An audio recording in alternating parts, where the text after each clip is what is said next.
الشيطان الرجيم بسم الله الرحمن الرحيم قل هو الله أحد الله الصمد لم يلد ولم يولد ولم يكن له كفوا أحد সমস্ত প্রশংসা মহান আল্লাহর জন্য যিনি আমাদের বিগত সময়ে এই পবিত্র গ্রামে এসে উপস্থিত হওয়ার তৌফিক দান করেছেন। আলহামদুলিল্লাহ। তারপর তার খাতামুন নবিয়্যিন মারুল্লাহ তার শত সালাম সাল্লাল্লাহু আলাইহি ওয়াসাল্লাম। সম্মানিত উপস্থিত মুসল্লিগণ, আজকে আমরা ফিতরা সম্পর্কে কিছু বাকি আলোচনা, সামনে কিন্তু কালকে ঈদুল ফিতর, সেজন্য ঈদুল ফিতরের দিনে আমাদের করণীয় কিছু রয়েছে, সেগুলো নিয়ে আমরা আলোচনা করব। কিছু বর্জনীয় রয়েছে, সেগুলো নিয়ে আলোচনা করবো ইনশাআল্লাহ। আমরা তাওফীক ইল্লা বিল্লাহ। ফিতরা হিসাবে খাদ্য দ্রব্য দিতে হবে, সেটা আমরা যত সময় আলোচনা করেছি। তো খাদ্যদ্রব্য দিয়ে মানে কি ধরনের ফজিলত আছে সেগুলো আমরা হাদিস থেকে জানার চেষ্টা করব ইনশাআল্লাহ। রাসূলুল্লাহ সাল্লাল্লাহু আলাইহি ওয়াসাল্লাম বলেছেন যে ফিতরা দানের উদ্দেশ্যই হচ্ছে তু'মাতুল লিল মাসাকিন, মিসকিনদের খাদ্য, মিসকিনদের খাবার। তো এই রাসূল সাল্লাল্লাহু আলাইহি ওয়াসাল্লাম যেহেতু আমাদের জন্য খাদ্যদ্রব্যটা খরচ করে দিয়েছেন একশা করে, এই খাদ্যদ্রব্য খাওয়ালে পারে কি ধরনের ফজিলত আছে আমরা বেশ কয়েকটি হাদিস থেকে সেগুলো জানবো। আব্দুল্লাহ ইবনে আমর রাদিয়াল্লাহু তাআলা আনহু বলতেছেন যে রাসূলুল্লাহ সাল্লাল্লাহু আলাইহি ওয়াসাল্লামকে একজন ব্যক্তি জিজ্ঞেস করছেন যে আইতুল ইসলামের ফায়দা, ইসলামের কোন কাজটি সবচেয়ে উত্তম কাজ? এখানে রাসূল সাল্লাল্লাহু আলাইহি ওয়াসাল্লাম বললেন যে তুমি খাদ্য খাওয়াবে, কাউকে তুমি খাবার দিলে, সেটা হচ্ছে শ্রেষ্ঠ কাজ। তো খাদ্য খাওয়ানোটা এটা হচ্ছে একটি অন্যতম শ্রেষ্ঠ ইবাদত। তারপরে রাসূল বলবেন সালাম, এবং তুমি সালাম দিবে। এই সালাম দেওয়াটা হচ্ছে ইসলামের একটি শ্রেষ্ঠ কাজ। আলামান আরাফা, তুমি যাকে চিনো তাকে তুমি সালাম দিবে। ফামান লাম তা'রিফ, আর যাকে তুমি চিনো না তাকেও দিবে। তুমি যদি চিনতে পারো মুসলমান, তাহলে তাকে সালাম দিবে, আর তুমি যদি চিনতে নাও পারো তাও সালাম। এই সালাম দেওয়ার কাজটি হচ্ছে ইসলামের শ্রেষ্ঠ কাজ। তো খাদ্য দান, এই যাকাতুল ফিতর হচ্ছে খাদ্য দানের কর্মসূচি। এই যাকাতুল ফিতরে আমরা ইয়াতীমদেরকে, অসহায়দেরকে, গরিবদেরকে তাদের খাবারের খাদ্যের ব্যবস্থা করি। আমাদের যেটা প্রধান খাবার, সেটা থেকে তাদের খাবারের ব্যবস্থা করা হয়ে থাকে। রাসূলুল্লাহ সাল্লাল্লাহু আলাইহি ওয়াসাল্লামের সাহাবী হযরত আব্দুল্লাহ ইবনে আমর রাদিয়াল্লাহু আনহু আরেকটি হাদিস বর্ণনা করছেন। তিনি বলছেন যে রাসূল সাল্লাল্লাহু আলাইহি ওয়াসাল্লাম বলেছেন, উবুদুর রহমান, তোমরা রহমানের ইবাদত করো, অর্থাৎ আল্লাহর ইবাদত করো, আর তোমরা খাদ্য খাওয়াও, সালাম, এবং তোমরা ব্যাপকভাবে সালামের প্রসার ঘটাও। তার হবে কি? তাদের পুরো জান্নাতের সালাম, তাহলে তোমরা নিরাপদে জান্নাতে প্রবেশ করতে পারবে। আরেকটি হাদিসে আব্দুল্লাহ ইবনে সালাম রাদিয়াল্লাহু তাআলা আনহু তিনি বলছেন যে আমি রাসূলকে বলতে শুনেছি, রাসূল বলছেন, এই কথাটা বলেছেন যে ইয়া আইয়ুহান নাস, হে মানুষেরা, আফসুস সালাম, তোমরা সালামের ব্যাপক প্রসার ঘটাও, পরিচিত অপরিচিত সকলকে সালাম দাও। আতিমুত তাআম, আর খাদ্য খাওয়াও। সর্বদিন নাই, সর্বদিন যাই ইয়াম, আর মানুষেরা যখন ঘুমিয়ে থাকে তখন সে রাত্রে সালাত পড়ো, অর্থাৎ তাহাজ্জুদ সালাত পড়ো। তাদখুলুল জান্নাতা বিসালাম, তাহলে তুমি সহিহ সালামতে জান্নাতে প্রবেশ করতে পারবে।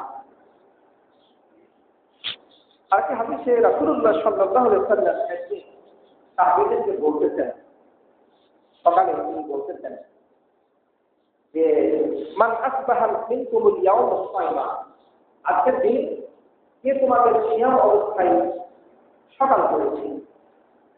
তো আবু বকর বললেন যে আনা, আজকের দিনে আমি সিয়াম অবস্থায় আছি। তারপরে রাসূল সাল্লাল্লাহু আলাইহি ওয়াসাল্লাম বললেন যে মান আতআমা মিনকুমুল ইয়াওমা মিসকিনা, আজকের দিনে কে একজন মিসকিনকে খাদ্য দান করেছে? আবু বকর তিনি সিয়াম আছেন, অথচ তিনি একজন মিসকিনকে খাদ্য দিচ্ছেন। তো আল্লাহ বললেন যে আজকের দিনে একজন মিসকিনকে কে খাবার দিয়েছে? আবু বকর বললেন যে আনা, আমি দিয়েছি। তারপর রাসূল সাল্লাল্লাহু আলাইহি ওয়াসাল্লাম বললেন যে মান তাবিআ মিনকুমুল ইয়াওমা জানাজা, আজকের দিনে কে তোমাদের জানাজার অনুসরণ করেছে? জানাজার পিছনে গিয়ে জানাজা সকাল করেছে। কেউ কোনো জবাব দিচ্ছেন না। তো আল্লাহ তাআলা বললেন যে আনা, আমি জানাজাতে গিয়েছি।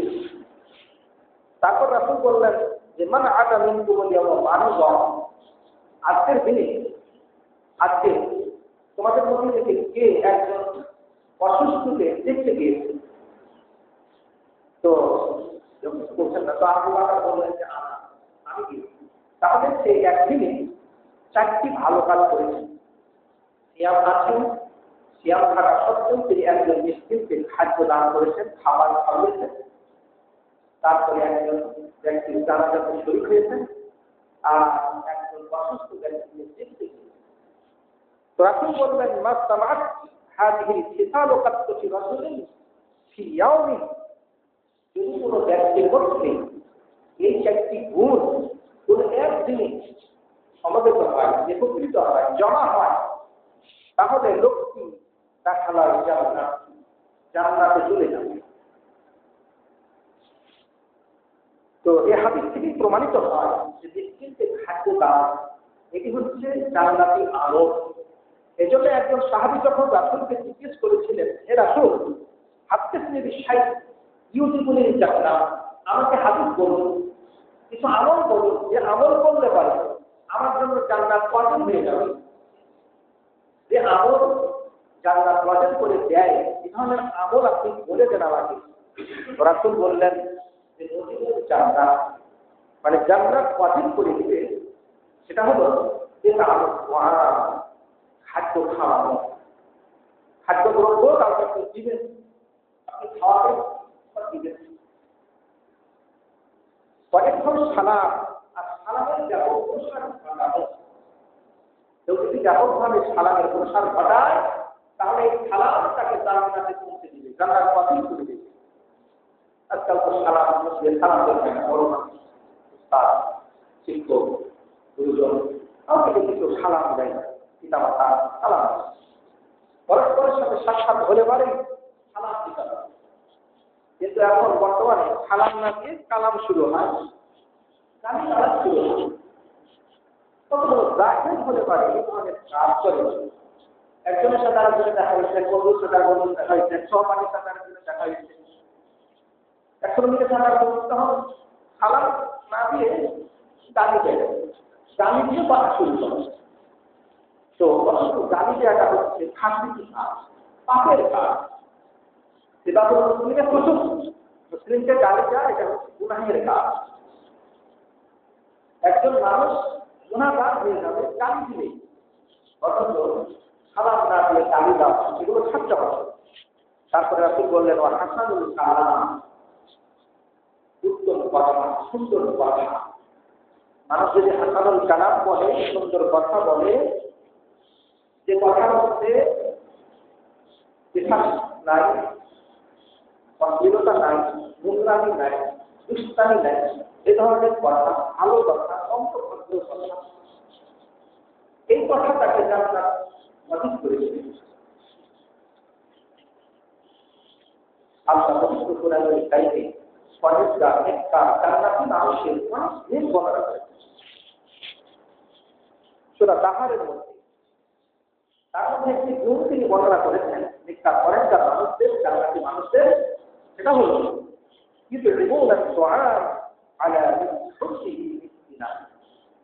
মোহাম্মদের সাথে সে তার খাদ্য একজন মিসকিনকে খেতে দেয়।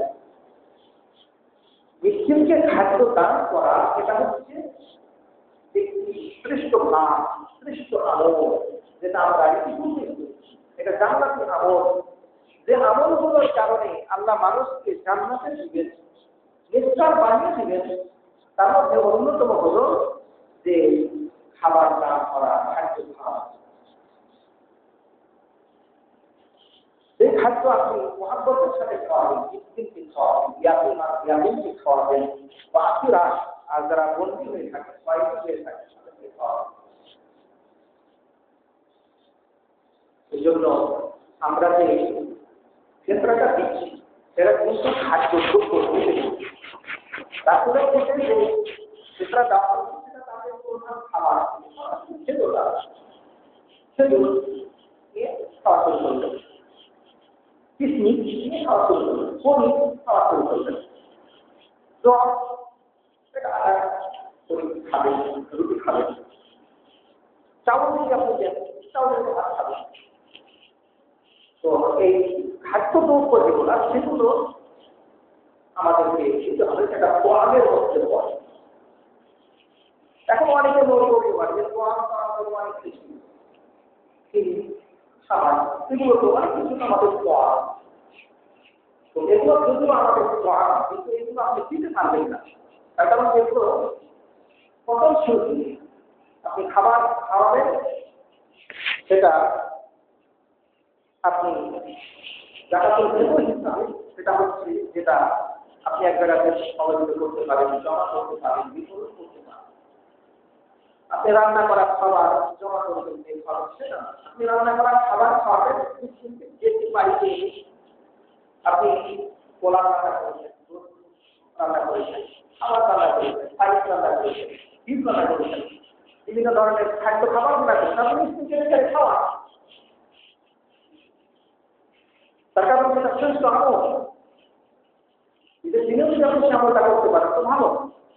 যেহেতু রাসূল বলেছেন যে কোনো ব্যক্তি যদি একদিনে এই কয়েকটি আমল করতে পারে, একজন মিষ্টি খেতে দিতে পারে, যাতে ঈদের দিনে সে আমরা একটা পারতে চান বুঝতে পারি। এই কয়েকদিন সে আমরা খাবার রাখতে পারি, তার মধ্যে দুই দিনে হারাম, আরেকটা ফ্রিক অর্থাৎ 2011 তারিখে হারাম, শুধুমাত্র শুক্রবারের দিনে হারাম, খাস করে শুক্রবারের দিনে সে আমরা হারাম। শুক্রবার রাখতে হলে বিশুদ্ধবার শুক্রবার রাখতে হয়, শুক্রবার সেবা রাখতে হয়, বুঝাই।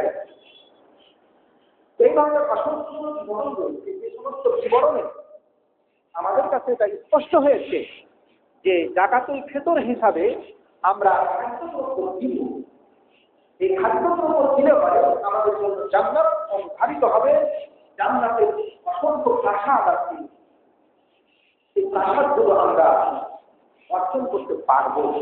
যেমনটা রাসূল সাল্লাল্লাহু আলাইহি ওয়াসাল্লাম বলেছেন যে ইন্না ফিল জান্নাতি গুরাফা, জান্নাতের মধ্যে অসংখ্য ঘর আছে, জুরা জাহিরুহা মিন বাহিরিহা, এই ঘরগুলো বাহিরটা ভিতর থেকে, ভিতরটা বাহির থেকে দেখা যায়, বা বাহিরুহা মিন জিহুরিহা, এত স্বচ্ছ কোনো চামড়িতে তৈরি। আল্লাহ নবী বলছেন আ'আদ্দাহাল্লাহু তাআলা, আল্লাহ তাআলা এই ঘরগুলো নির্মাণ করে রেখেছেন লিমান আতআমা ওয়া, এই সমস্ত ব্যক্তিদের জন্য যারা খাদ্য দান করছেন, ওয়াফশাস সালাম, এবং ব্যাপকভাবে সালাম দিচ্ছেন, সালাম বিনিময় করছেন, ওয়াসাল্লা বিল লাইল ওয়ান নাসু নিয়াম, এবং মানুষেরা যখন ঘুমিয়ে থাকছে তখন সে রাতে উঠে তাহাজ্জুদ আদায় করছেন।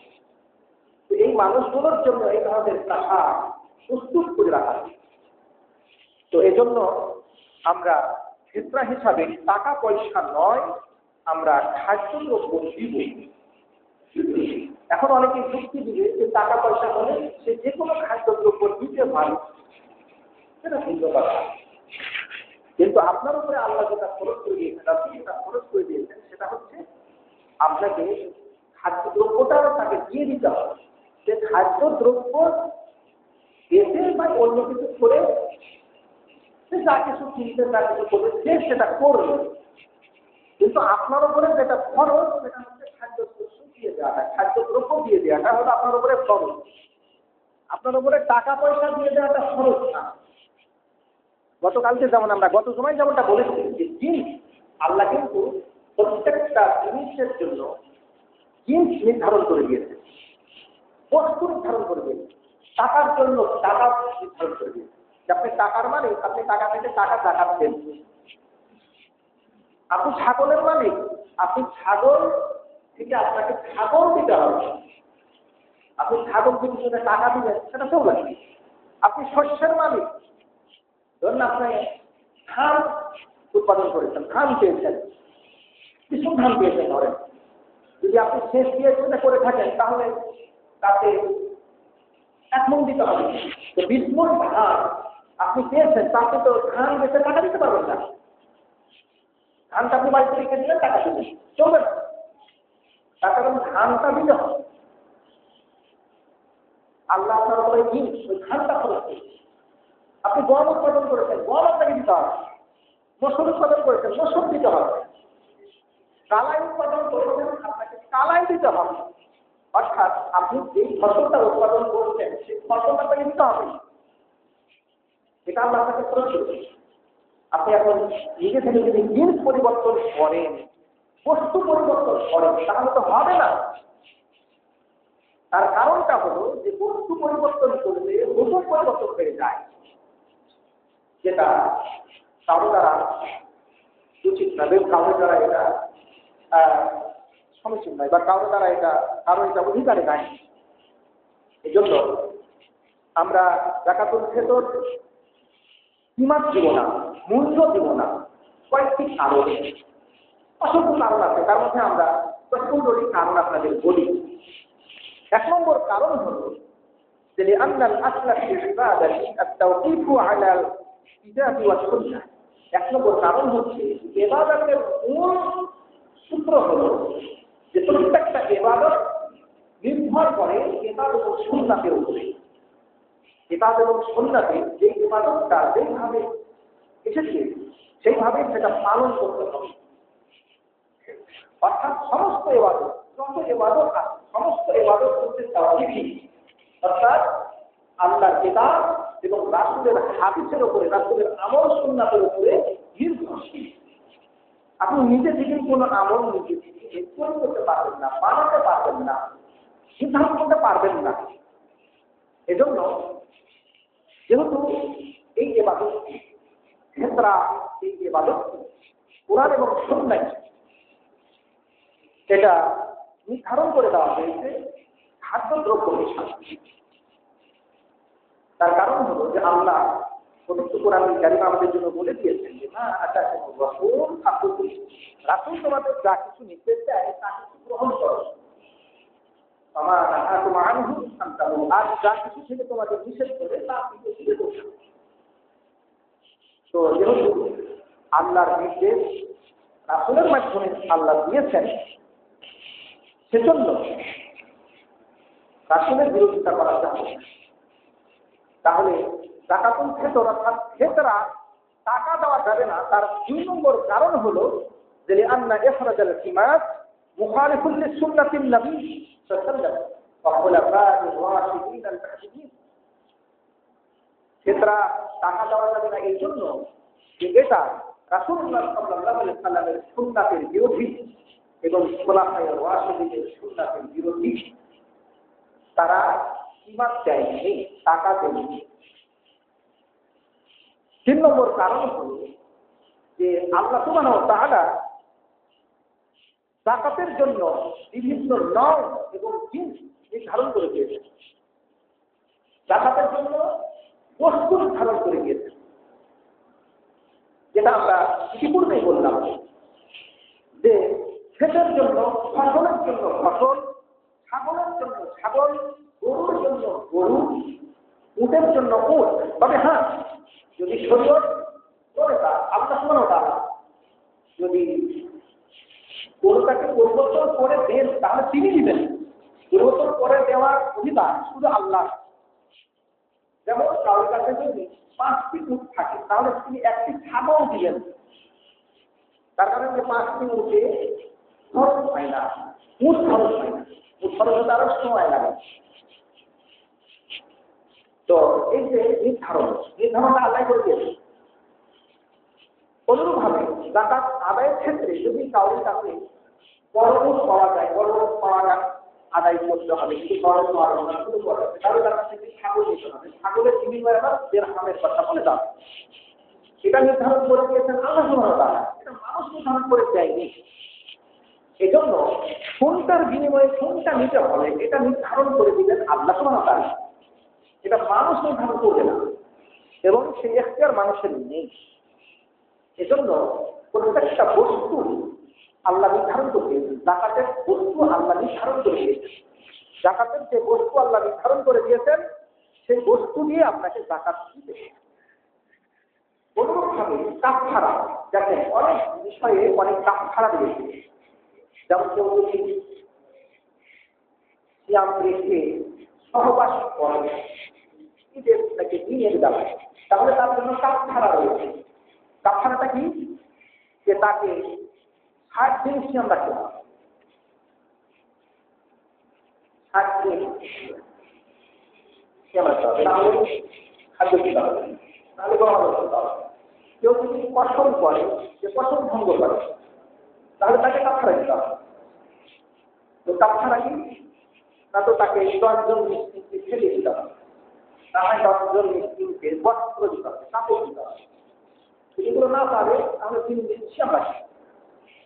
তাহলে এগুলো আল্লাহ কিন্তু নির্ধারণ করে কোনটা না থাকলে কোনটা নির্ধারণ করে দিয়েছে। তো এজন্য আল্লাহ সুবহানাহু ওয়া তাআলা যত ইবাদত বন্দেগী আমাদের জন্য দিয়েছে সেটা কিন্তু নির্ধারণ করে দিয়েছে। আমি খাদ্য দিতে পারছি না, তো নির্ধারণ করে দিলেন যে আমাকে 3 দিন সিয়াম রাখতে হবে। কথা বলা যায়, তো বড়র সাথে কথা বললে মানে সময় মাটি শোনা, এটা হচ্ছে ওয়াজিব। এই জন্য আপসে কোনো কথা বলা বলবেন না, কোনো কথাই বলবেন। তো যেটা বলতেছিলাম যে কাফারার ক্ষেত্রে দেখুন আল্লাহ সুবহানাহু ওয়া তাআলা নির্ধারণ করে দিচ্ছেন, এটা না হলে এটা, এটা না হলে এটা, নির্ধারণ করে দিচ্ছেন। কিন্তু সিয়ামের ফিদিয়ার ব্যাপারে দেখুন, আপনি যদি সিয়াম রাখতে না পারেন তাহলে আল্লাহ আপনাকে কি বলতেছেন? আল্লাহ ফিদিয়ার কথা বলছেন যে আপনাকে ফিদিয়া দিতে হবে। ফিদিয়াটা কি? না তো ফিদিয়া হচ্ছে একজন মুসলিমকে খাদ্য দিতে হবে। তাহলে আপনি যদি একজন মুসলিমকে খাদ্য দিতে না পারেন তাহলে আল্লাহ অন্য বিধান আপনাকে দিচ্ছেন, কিন্তু আল্লাহ কিন্তু খাদ্য দেওয়ার কথা বলছেন, খাদ্য নেই, আপনি অন্যদের সাথে দিতে পারতেছেন না। এজন্য কেউ যদি সিয়াম রাখতে না পারেন তাহলে তাকে খাদ্য দিতে হবে, একজন মুসলিমের খাদ্য দিতে হবে, টাকা পয়সা দিলে চলবে। অন্যভাবে ক্ষেত্রের ক্ষেত্রেও একই বিষয় যে আল্লাহ আপনাকে খাদ্য দিতে বলেছেন, খাদ্য বলতে এখানে খাদ্য শস্য দিতে বলেছেন।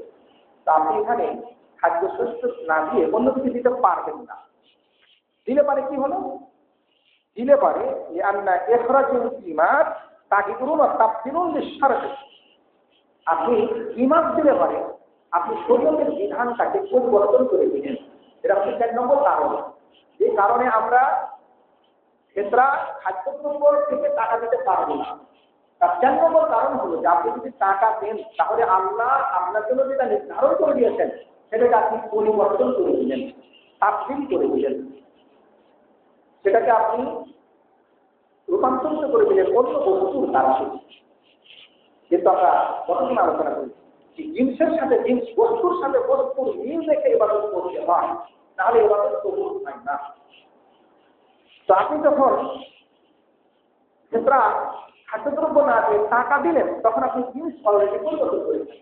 এই পরিবর্তন করার এখতিয়ার আপনার নেই। তার কারণ যে আল্লাহ সুবহানাহু ওয়া তাআলা পবিত্র কোরআনুল কারীমে বলে দিয়েছেন যে ওয়া মা কানা লিল মুমিনিন ওয়া লা মুমিনা, কিন্তু মুমিন পুরুষ বা মুমিন মহিলার জন্য এটা জায়েজ নেই, এটা উপযোগী নেই, মানে এটা করতে পারবে না। যিনি যা কাযাল্লাহু ওয়া রাসূলুহু আমরা, যে যখন আল্লাহ এবং তার রাসূল কোনো একটা বিষয়ে ফায়সালা দিয়ে দিবে যে ইয়াকুনু লাহুম খিয়ারা মিন আমরিহিম, যে তখন তারা নিজেদের স্বাধীন ইচ্ছা সেখানে প্রয়োগ করবে। এই স্বাধীন ইচ্ছা প্রয়োগ করার কোনো এখতিয়ার তাদের নেই। যখন আল্লাহ বলতেন রাসূল কোন একটা বিষয়ে ফাইসলা দিয়ে দিবেন যেটা করতে হবে, তখন আল্লাহ বলছেন কোন পুরুষ মহিলা, যে পুরুষ মুসলিম হোক বা মহিলা মুসলিম নরনারী, তার জন্য সেটা পরিবর্তন করে দেওয়ার স্বাধীনতা তার নেই। যদি সেটা সে করে তাহলে সেটা আল্লাহর অবাধ্যতা করা হবে। আর যে ব্যক্তি আল্লাহর অবাধ্য হবে, আল্লাহ বলছেন আমাইয়া আশিল্লাহ রাসূলাহু, যে ব্যক্তি আল্লাহর নাফরমানি করবে, তার রাসূলের নাফরমানি করবে, ফাকাদ যাল্লা যালালান মুবিনা, সে স্পষ্টভাবে পথভ্রষ্ট হয়ে গেল, গোমরাহ হয়ে গেল। আর কি আয়াতে আল্লাহ বলেছেন যে ফালিয়াহযারিল্লাযীনা ইউখালিফুনা আন আমরিহি, যে ব্যক্তি তার নির্দেশের বিরোধিতা করে তার সতর্ক হওয়া উচিত। আল্লাহ এবং তার রাসূলের যদি নির্দেশের কেউ বিরোধিতা করে তাহলে তার এ ব্যাপারে সজাগ থাকা উচিত, সতর্ক থাকা উচিত, ভয় করা উচিত। জান তুসিবাহুম ফিতনাতুন, যে আল্লাহ তাকে তার পক্ষ থেকে তার উপরে ফিতনা করবে, তার উপরে ফিতনা করবে। আও তুসিবাহুম আযাবুন আলীম, অথবা তার উপরে একটি যন্ত্রণাদায়ক শাস্তি পৌঁছে। তাহলে কেউ যদি আল্লাহর নির্দেশে রাসূলের নির্দেশের বিরোধিতা করে তাহলে আল্লাহ বলে দিচ্ছেন সূরা নূরের ৬৩ নম্বর আয়াতে যে এই দোষের জন্য আল্লাহ ফিতনা দিয়ে দেবেন। সেই ফিতনা তার ঈমান ধ্বংস হওয়ার ফিতনা হতে পারে, সেই ফিতনা নির্যাতিত হওয়ার ফিতনা হতে পারে, মাসরুম হওয়ার ফিতনা হতে পারে, সেই ফিতনা দুনিয়ার যে কোনো আযাব হতে পারে, শাস্তি হতে পারে। আযাবুল আলীমের কথা আবার আল্লাহ বলছেন, বেদনাদায়ক শাস্তি তার জন্য পৌঁছে যাবে। তো এখানে আল্লাহ সুবহানাহু ওয়া তাআলা যারা আল্লাহ এবং তার রাসূলের নির্দেশের বিরোধিতা করবেন তাদের দিকে চরমভাবে হুঁশিয়ার করেছেন। তো মানুষ এত সস্তা ভাবে কি করে আল্লাহ এবং তার রাসূলের নির্দেশকে পরিবর্তন করাটা এত সস্তা মনে করে কি করে, এত সহজ মনে করে কি করে? এ ব্যাপারে মানুষের কোনো এখতিয়ার নেই, মানুষের কোনো স্বাধীন এখতিয়ার নেই, মানুষের কোনো পরিবর্তন করার অধিকার নেই। আমরা ফেতরা হিসাবে টাকা দিতে পারবো না, তার অন্যতম কারণ হলো, ৫ নম্বর কারণ হলো যে যাকাতুল ফিতর এটা আল্লাহ তাআলা আমাদের জন্য, রাসূল আমাদের জন্য ফরজ করে দিয়েছেন। তুআম খাদ্য ওয়া হুয়া কাউলুল জামাহির, এটাই কিন্তু জমহুর যত প্রসিদ্ধ মুহাদ্দিস রয়েছেন তাদের হচ্ছে মতামত। ৪ জন ইমামের মধ্যে ৩ জন ইমামেরই মতামত হচ্ছে এটা। আহলে ইলম যারা রয়েছেন তাদেরও মতামত হচ্ছে এটা। শুধুমাত্র খেলাফ করছেন আবু হানিফা এবং আবু হানিফার যারা মতকে পোষণ করে, এরা এর বিরোধিতা করছে। তারা বলছে যে খাদ্যদ্রব্যের বিপরীতে টাকা পয়সা দেওয়া যায়। তো এখন যখন কোনো বিষয়ে খেলাফ হবে, ধরে নেন সেটা ইমামদের মধ্যে হলো অথবা আলেমদের মধ্যে হলো, তখন ইখতিলাফের সময় যেটা ওয়াজিব হবে আমাদের উপরে সেটা হচ্ছে যে আন-না'খুযা সুন্নাতান নাবিয়্যি ওয়া সুন্নাতাল খুলাফা'ir রাশিদিন আল-মাহদিয়্যিন, যে আমরা আল্লাহর নবীর সুন্নাত মানে নবী কি চালু করে গেছেন এবং তারপরে খুলাফায়ে রাশিদিনরা কি চালু করেছে, কি চালু ছিল তাদের জামানায়, সেটা গত দিনে আলোচনা হয়েছে। আবু সাঈদ খুদরি বলছেন যে আল্লাহ রাসূল যতদিন বেঁচে ছিলেন এবং উমর, উসমান, আলী রাদিয়াল্লাহু তাআলা আনহুম এরা যতদিন বেঁচে ছিলেন ততদিন পর্যন্ত আমরা একশা করে খাদ্যদ্রব্য আদায় করতে শিখেছি। কয়টা দ্রব্যের নাম বলেছেন সেগুলো মুআয রাদিয়াল্লাহু তাআলা আনহু এসে তিনি খেজুরের পরিবর্তে খেজুরের মূল্য নির্ধারণ করে দিলেন। এ যখন বললেন যে খেজুরের মূল্যটা কম, জলের মূল্য বেশি না গমের মূল্য বেশি, আমরা কম, এই জন্য তুমি গম দিলে পারে আদায় হয়ে যাবে। তো সেই সময় আবু সাঈদ খুদরি তাকে চিন্তা করেছে। তো যাই হোক, তো আমরা ইখতিলাফের সময় রাসূল এবং সাহাবীদের আমল যেটা ছিল, সাহাবী বলতে সব সাহাবীর তো কথা বলা হয়নি। আল্লাহ নবী যাদের সুন্নাত অনুসরণ করতে বলেছেন সে তো মুআয রাদিয়াল্লাহু তাআলা আনহু নয়, পরবর্তী কোনো সাহাবী নয়। আল্লাহ নবী যাদের সুন্নাত অনুসরণ করতে বলেছেন তারা হচ্ছেন সুন্নাত খোলাফায়ে রাশিদিন, খলিফার সুন্নাত। টাকা দিয়ে যাকাত দেওয়া যাবে না, তার 6 নম্বর কারণ হচ্ছে যে 7 নম্বর কারণ হচ্ছে যে এই ফিতরা হচ্ছে এটা শিয়ারুল ইসলামের জাহের, এটা হচ্ছে ইসলামের প্রকাশ্য নিদর্শন, ইসলামের প্রকাশ্য নিদর্শন।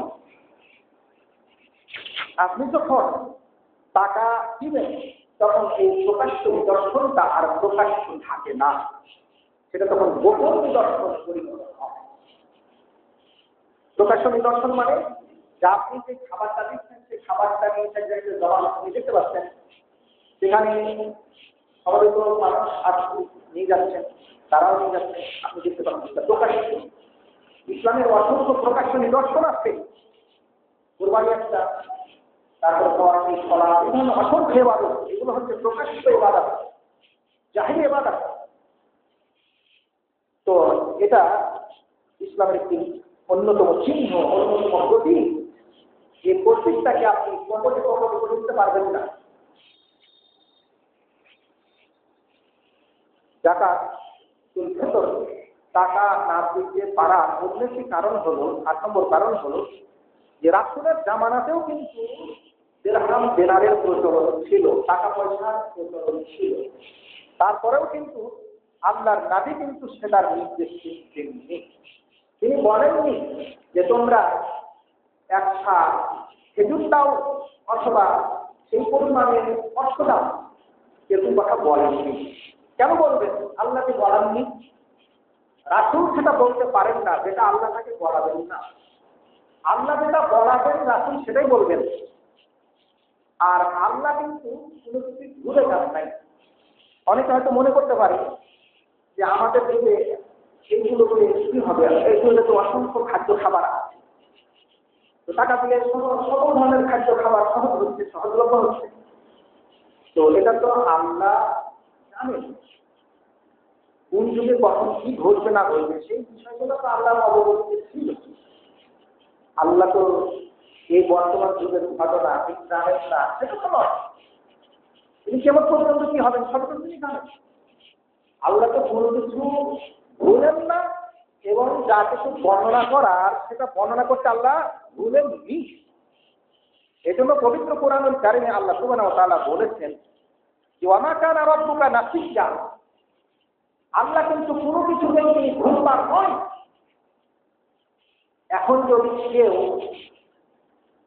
খাদ্যদ্রব্য দেওয়ার বিনিময়ে পরিবর্তে টাকা দেয়, তাহলে তারা প্রকারান্তরে এই কথাই প্রমাণ করছে যে আল্লাহ খাদ্যদ্রব্য দিতে বলেছেন, আর সেই পরিমাণে টাকা দিতে আল্লাহ ভুলে গেছে। সেটা কি কুফরি কথা না? আল্লাহকে ভুলে গেছে?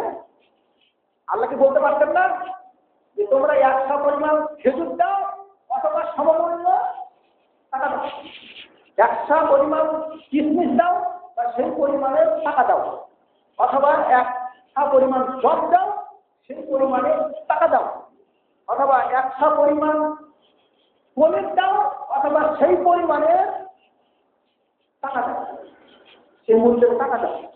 এই কথা আল্লাহকে ভুলে গিয়েছিলেন নাকি?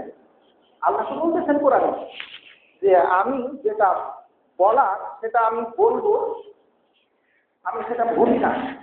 আল্লাহ অতীতে ভুলে ভবিষ্যতে কি হয়েছে ভুলে নিয়ে আল্লাহ কোনো কিছু বিধান দিতে তিনি ভুল করেছেন বা ভুলে দিয়েছে বিধানটা তিনি দেননি এমনটা না। এই জন্য যে বিধান যেভাবে আসে সেভাবে কিন্তু দিতে হবে।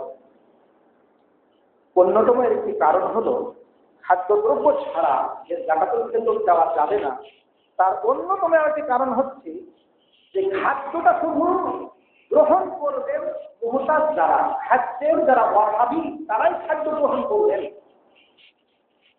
যারা খাদ্যে অভাবী নয় তারা খাদ্য গ্রহণ করবেন না। আপনি দেখবেন যে একজন ফকির তার যদি খাদ্যের অভাব থাকে, একজন গরিব মানুষ তার যদি খাদ্যের অভাব থাকে, সে 1 মণ চাউল 2 মণ চাউল মাথায় করে গাড়ি করে সে বাইরে নিয়ে চলে যাবে, তার কোনো লজ্জা হবে না, শরম হবে না। কিন্তু যদি তার খাদ্যদ্রব্য না মানে খাদ্যদ্রব্য পর্যাপ্ত পরিমাণে আছে, সেও কিন্তু টাকা পেলে পারে খুশি হবে, তার কারণে সেটা মানুষ দেখতে যাবে না, ওখানে উঠে চলে গেল। আপনার কাছে আসলাম টাকা নিয়ে গেলে তোমার কেউ দেখতে পারো না, কেউ লোকটা কি নিয়ে গেল। কিন্তু যখন আপনি একটা জাকাতুল ফিতর দেবেন, তখন এটা প্রতিষ্ঠিত বিষয়, এটা শিয়ারুল ইসলাম, এটা সবাই বলতে পারছে, জানতে পারছে, অভাবীরাই এটা নিতে পারবে, সে নিবে না, জানে যে এটা নিতে পারে, সবাই দেখতে নিবে। কিন্তু টাকা নিতে পারে তার কেউ দেখতে পাচ্ছে না, খবর কিনতে দেয় না। তো এটা হচ্ছে সমাজ, যে আপনি যদি জাকাতুল ফিতর খাদ্য বের করেন, তাহলে যারা খাদ্যের অভাবী তারাই মূলত সেটা গ্রহণ করবে, আর যাদের কাছে খাদ্যের অভাব নাই তারাই টাকা গ্রহণ করবে। অনেক ফকির এসে বলেছে আমার চাউলের দরকার নাই বাবা, আমার টাকা। তাহলে বলতে গেলে লোকটা ধনী না, ফকির না, খাদ্যের অভাব নেই, টাকা নিবে, টাকা নিয়ে ফুর্তি রাখবে, আর খাদ্যের কোনো অভাব নাই, নাহলে টাকা তো গেল। খাদ্যের অভাব থাকলে সে খাদ্য নেবে। এই জন্য ফাকিরুল মুহতাজ, যিনি আসলে খাদ্যের মুখাপেক্ষী, তাকেই খাদ্য দেন। যে বলবে যে আমার খাদ্যের দরকার নাই, চাউলের দরকার নাই, তাহলে বুঝতে হবে আমার পর্যাপ্ত পরিমাণে তার খাদ্যের ব্যবস্থা। তাকে আপনি খাদ্য দিবেন না, টাকা দিবেন না, তাকে খাদ্য দেন। খাদ্যের অভাব যারা আছে তাকে আপনি দেবেন। তার কারণ এই খাদ্যটা হচ্ছে অভাবী মানুষের জন্য। আপনি টাকা দিবেন, আপনার অন্য দাম দেন, নফল দাম দেন, টাকা দেন, কত কিছু আছে, আপনি দেন সেটা। আপনাকে তো টাকা দিতে তো মানা করতেছেন। একজন ফকির এসে বলতে ভাই আমার খাদ্যের দরকার নাই, আমার টাকার দরকার, আমি ওষুধটা খাবো বা আমার অমুক করবো, তবে তো টাকা দেন, নফল দাম দেন। এটা তো আপনার জন্য অপকার। আপনি ক্ষেত্রা বেচা টাকা দিবেন কেন? ক্ষেত্রা 5 টাকা, আড়াই কেজি চাল করছিল 5 টাকা, ওটা নিয়ে আপনার এত মাথা ব্যথা কেন? খাদ্যদ্রব্য যিনি পাওয়ার দরকার তাকে আপনি কম দেবেন, তারপরে সে যেহেতু তার যাই করুক সেটা তার ব্যাপার। আর একটি কারণ হলো যে এই খাদ্যদ্রব্য যেটা আমরা দিচ্ছি চাকরির ভেতরে হিসাবে, সেটা আপনার নাককে পরিবর্তন পবিত্র করছে, আপনার দেহকে পবিত্র করছে, আপনার সম্পর্কে পবিত্র করছে, আপনার শিয়ামকে পবিত্র করছে। এজন্য তো ছোট যিনি মানে একজন ছোট বাচ্চা, তার পক্ষ থেকেও কিন্তু এটা বিশেষ। আমরা জানি যে অন্যান্য ইবাদত করলে যেগুলো রয়েছে সেগুলো শুধু বালেগের উপরে খরচ হয়, ফলা বালেগের উপরে খরচ হয়, না বালকের উপর সবার খরচ নাই। সিয়াম এটা বালেগের উপরে খরচ হয়, না বালকের উপরে খরচ নাই। হওয়ার একই কথা, যুদ্ধ জাহাজ একই কথা, না বালকের উপর খরচ নাই। কিন্তু জাকাতুল ফিতরটা এমন একটা ইবাদত, এমন তার জটিল এবং কঠিন ইবাদত, সহজ ইবাদত, যেটা ছোট বড় সকলের উপরে। তো যিনি ছোট তার পক্ষ থেকে তিনি বাড়ির মালিক, তিনি তার বের করবেন। এটা শরীরের টাকা আছে না, বাগানের টাকা। আর মানুষের শরীর কি গ্রহণ করে? মানুষের শরীর গ্রহণ করে খাদ্য। মানুষের শরীর কখনো টাকা পয়সা গ্রহণ করে না। আপনি টাকা পয়সা খান, পয়সা খান, শান্তি খান হলো খাদ্য। এজন্য যেটা দেহুর টাকা আপনাকে খাদ্য দিতে হচ্ছে। এই ধরনের অসংখ্য কারণ আছে, যে সমস্ত কারণে আপনি জাকাতুল ফিতর টাকা দিতে পারছেন না। যদি আপনি দেন, আপনি এটা নিজের সঙ্গে যে দিলেন, তাতে আমাদের কিছু করার নেই। কিছু আলেম ওলামা বলবে, হয়তো হানাফি মাযহাবের কিছু আলেমরা তো বলবে যে টাকা দেওয়া যায়, টাকা আবু হানিফা দিয়েছে, এমন ইমাম আবু হানিফা যেটা বলেছে সেটা তারা মানবে। ইমাম মালিক, ইমাম শাফিঈ, ইমাম আহমদ, পৃথিবীর বড় বড় বর্তমানের যারা বড় বড় আলেম ওলামা রয়েছেন, এরা তো এটা নাকচ করে দিয়েছে, ওটা মানবে না। যদি কেউ ওটা না মানে তো তার ব্যাপার, কিন্তু সেটা যদি আদায় না হয় তাহলে অবশ্যই আপনাকে শাস্তি ভোগ করতে হবে। তার কারণ পবিত্র কোরআনের কারিমে সূরা নূরের ৬৩ নম্বর আয়াতে আল্লাহ বলেছেন যে যারা আল্লাহর নবীর নির্দেশের বিরোধিতা করে তাদের সতর্ক হওয়া উচিত যে তাদেরকে আল্লাহ তাআলা ফিতনাতে ফেলবেন এই দুনিয়াতে, অথবা কঠিন শাস্তি তাদেরকে দিবেন। এই জন্য আল্লাহ নবীর কথার বিরোধিতা করতে যেতে হয় না, আনুগত্য করতে হয়, কথা মানতে হয়। তো ক্ষেত্রা হিসাবে আমরা টাকা পয়সা দিতে যাবো না, আমরা খাদ্যদ্রব্য 2.5 কেজি দিয়ে দেবো, জমা হতে পারে, এটা সবচেয়ে ভালো, জমা করেন, সমাজে জমা করেন, আপনার সমাজে যারা গরিব তাদেরকে দিয়ে দেন, দুমনে 1 বছর করে দিয়ে দেন, তারা যেন আর চাইছে না দেন। এমন হতে পারে যে আপনি 1 বছরের জন্য দিয়ে দেন তাকে। আপনার গ্রাম ধনী গ্রাম, দেখা গেল যে 50 মণ চাউল উঠেছে, আপনার গ্রামে 5 জন দরিদ্র আছে, আপনি 5 জনকে ভাগ করে দিয়ে দেন, 10 মণ করে দিয়ে দেন, তার গোটা বছরের খাদ্যের ব্যবস্থা হয়। এভাবে যদি প্রত্যেক গ্রামে তার গরিবগুলোকে দিয়ে দেয়, 5-10 মণ করে দিয়ে দেয়, তো তার চাইতে যাবে, খাদ্য থেকে যাবে। তো এই ক্ষেত্রা তো আসলে এই জন্যই যে খাদ্যের অবস্থা যাতে শুরু হয়, শিক্ষাবৃত্তির জন্য তো ক্ষেত্রা নয়, আমরা তো ক্ষেত্রাকে টাকা করে নিয়েছি, এটাকে এখন শিক্ষাবৃত্তির উপকরণ লাগিয়ে দিয়েছি।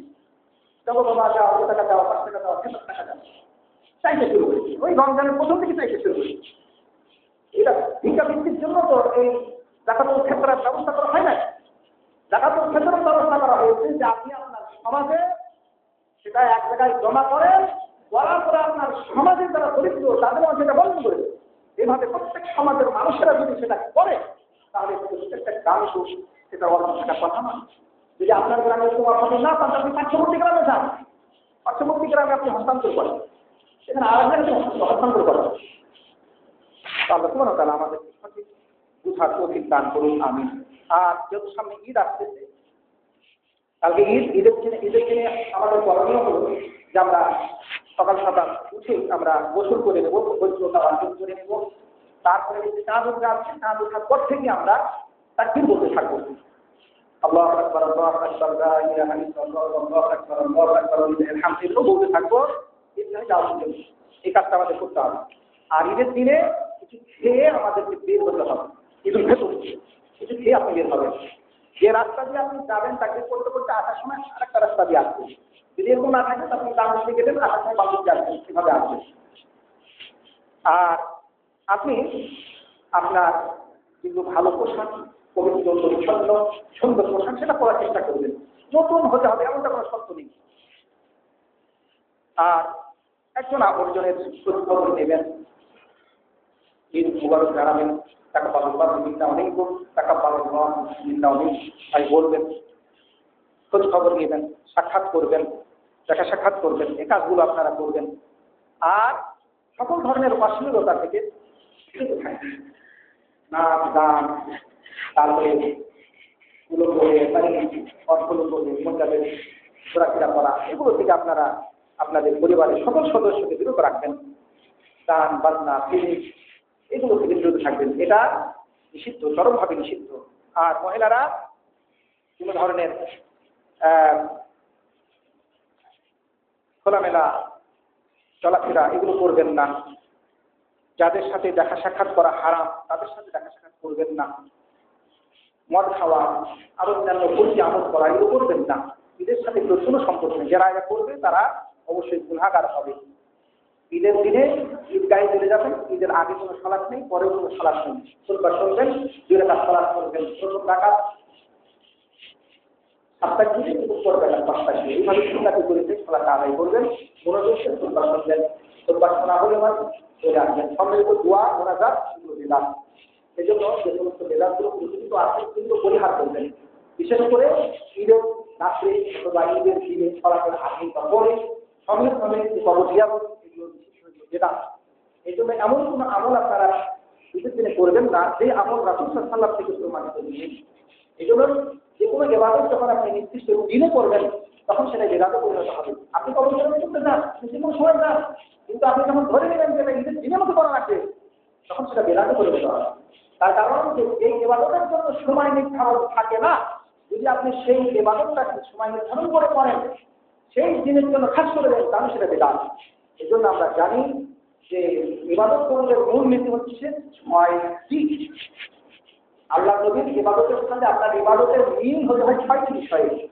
যে কারণে রাসূল ইবাদত করেছেন সে কারণে আপনি সে ইবাদত করবেন, যে কারণে রাসূল ইবাদত করেনি সে কারণে আপনি সে ইবাদত করতে যাবেন না।